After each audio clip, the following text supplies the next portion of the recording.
मुझे लगता है इंग्लिश सीखने में जो लोगों को सबसे बड़ा प्रॉब्लम आता है वो है सही शुरुआत। क्योंकि स्कूल में हम बुक्स के अकॉर्डिंग ग्रामर सीखते हैं और उसमें से हमको कुछ चीज़ें याद रहती है जो हम अपनी इंग्लिश में यूज़ करते हैं, और ज़्यादातर चीज़ें हम भूल जाते हैं। और फिर जब करियर की बात आती है, जॉब की बात आती है, तब हमें रियलाइज़ होता है कि ग्रो करना है तो इंग्लिश तो बहुत इम्पोर्टेंट चीज़ है, और फिर हम इंग्लिश सीखने निकलते हैं। तो पर तब तक क्या होता है कि उतना या तो हमारे पास नॉलेज नहीं रहता, या टाइम नहीं होता है, या पैसा नहीं होता।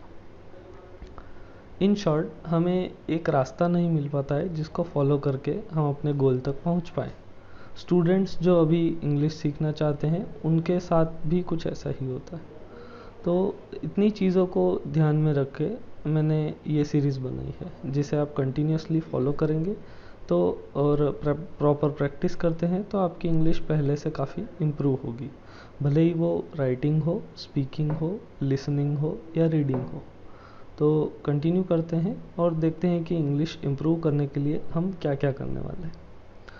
तो जैसा कि हम जानते हैं इंग्लिश एक लैंग्वेज है, और लैंग्वेज कोई 30 दिन में, 24 घंटे में, 5 मिनट में या एक वीडियो से आप नहीं सीख सकते।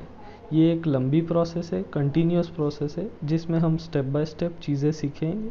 और जैसे लेटर से वर्ड बनाना सीखते हैं, वर्ड से सेंटेंस, सेंटेंस से पैराग्राफ एंड सो ऑन, तो वैसे ही ये काम भी है।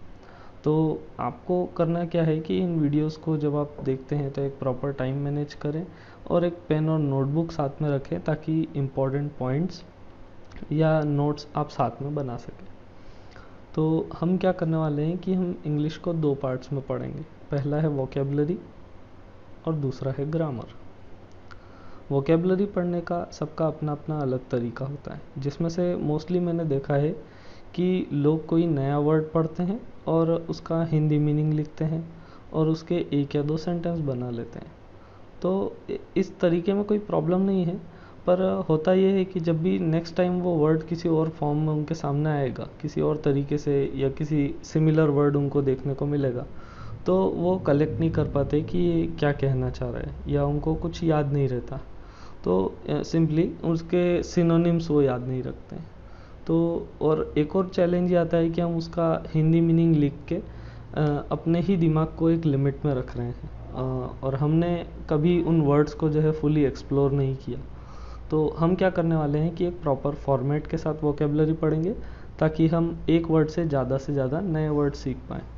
और फॉर्मेट क्या है ये देखते हैं। तो सबसे पहले आता है वर्ड, देन उसका मीनिंग या डेफिनेशन, देन उसके कुछ सिनोनिम्स हम देखेंगे, या सिनोनिम्स का मतलब है सिमिलर वर्ड्स, देन उसके एंटोनिम्स यानी कि अपोजिट वर्ड्स, देन उसके हम सेंटेंस बनाएंगे अलग अलग वर्ड्स को यूज़ करके, और सबसे इम्पॉर्टेंट चीज़ हाउ टू रिमेंबर।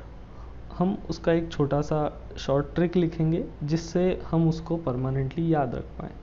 क्योंकि वर्ड तो हम नया पढ़ लिया, हमने उसको लिख भी लिया, पर वो परमानेंटली हमारे दिमाग में फिक्स हुआ या नहीं, ये इम्पॉर्टेंट चीज़ है। ओके, तो इसके बारे में हम थोड़ी और बात डिटेल में वोकेबलरी के वीडियो में करेंगे। ग्रामर की तरफ बढ़ते हैं। ग्रामर को भी हम 2 पार्ट्स में पढ़ेंगे। पहला है सिंटैक्स, या जिसको बोलते हैं स्ट्रक्चरल पार्ट, और दूसरा है पार्ट ऑफ स्पीच। सिंटैक्स या स्ट्रक्चरल पार्ट जो है उसमें हम पढ़ेंगे basic verb, subject verb agreement, then tense, voice and narration, या जिसे हम बोलते हैं स्पीच, डायरेक्ट इनडायरेक्ट नरेशन और direct indirect speech. And then part of speech में मेनली 8 पार्ट्स का होता है, ये सभी को मालूम होता है, जिसमें से मेनली आते हैं noun, pronoun, adverb, adjective, conjunction, preposition, interjection और जो है एडवांस वर्ब। इसके बारे में आपको और भी कुछ डाउट्स या क्वेरी हो तो कमेंट करें।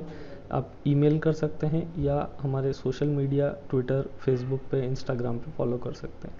अगर आपको ये सीरीज़ अच्छी लगती है तो अपने फ्रेंड्स या फैमिली के साथ शेयर करें और उनको भी इंग्लिश इम्प्रूव करने में हेल्प करें।